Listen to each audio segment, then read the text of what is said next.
ઓમ મંદબુદ્ધિ અનાથ આશ્રમ ધારેશ્વર ખાતે આવેલો છે.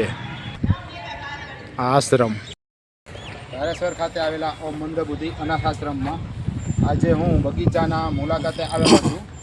તો સૌપ્રથમ આપણને આ ઝાડ નજરે આવે છે તે કડવો લીમડો છે.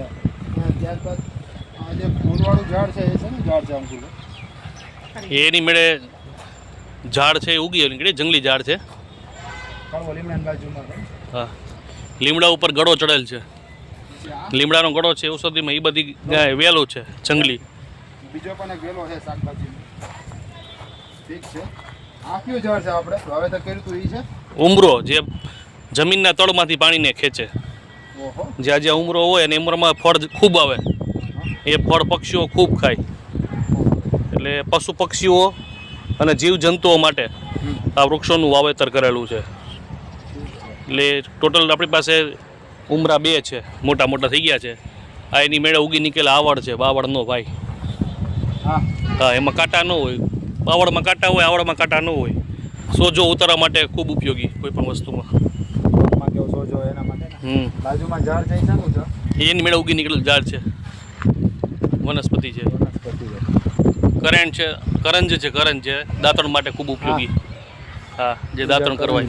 એટલે લીમડા 2 છે. લીમડો કડવો ખરા પણ નરવો બહુ. હા હા, સાચી વાત. અહીંયા તમને દેખાય એ રાવણો છે. રાવણાની બાજુમાં એનો ભાઈ જાંબુડો છે. જો તમારી બાજુમાં નાનકડો એવો. હા, આ મોટા પાનવાળા રાવણો, નાના પાન જાંબુડો. જગાભાઈ આ શું આવેલું આપણે? ગુવારનું વાવેતર છે. ગુવાર અને ભીંડો. આ ભીંડો છે. ગુવાર, ભીંડો, ગુવાર. ગલકા અને કિસોડા પણ વાવેલા છે. અને અહીંયા કારેલા. ગલકા, કિસોડા અને કારેલા.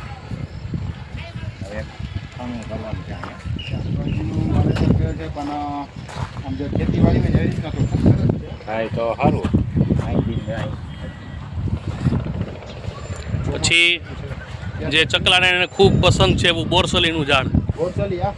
હા, એ બોરસલી છે. એમાં અલગ પ્રકારના બોર આવે છે અને પક્ષીઓને ખૂબ પસંદ છે.